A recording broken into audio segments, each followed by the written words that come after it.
সমস্ত জায়গায় পুরো এটিসি এলাকার মধ্যে যত ফান্ড, এখানে আমাদের মাননীয় মন্ত্রী আছেন, ফিনান্স মিনিস্টার, উনি জানেন ফান্ডের হিসাব নেই, কিচ্ছু নেই।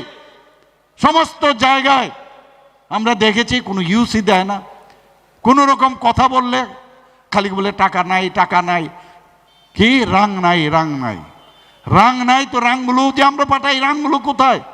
এখন বলছেন যে আমরা খুব গরিব, গরিব হলে আমি এতদিন ধরে এত বড় পার্টির আমি লোক, তাহলে একটা সব সময় আমি রেলে আমি যাতায়াত করি, আমি ট্রেনে যাতায়াত করি, বাধ্য হয়ে আজকে দুদিনের জন্য খালি উনি আজকে 4 দিন ধরে হেলিকপ্টারে চড়েন, তাহলে রাং কোথায় পান? রাং কোথায় পান? সব জানি আমরা। আপনাদের দেখবেন সারা ত্রিপুরাতে আমি ঘুরেছি, সবচেয়ে বেশি ফ্ল্যাগ উনাদের, পোস্টারও উনাদের বেশি।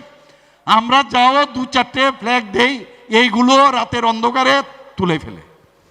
এবং এর জন্য আমি নাম দিয়েছি, তিপ্রা মথা পার্টির নাম দিয়েছি তিপ্রা মারপিট পার্টি।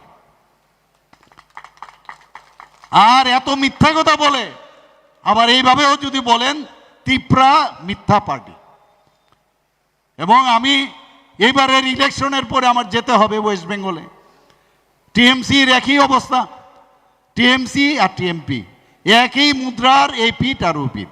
আর টিএমপি ওখানে একই কাজ করেন, গণতন্ত্রের কণ্ঠ রোধ করেছেন, সেখানেও মারপিট, গুন্ডামি, বুথ দখল।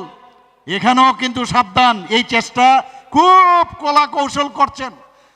আমি এখনো যারা ছোট ছোট ছেলেরা আছেন, এক একটা বিভিন্ন জায়গায় বিভিন্ন উপাদানের সৃষ্টি করেছেন, বসে থাকেন দিন রাত, তাদের ব্যবস্থাপনা সমস্ত লজিস্টিক সাপোর্ট দেয় এবং খাও দাও, আর যখনই বলবো মালপত্র নিয়ে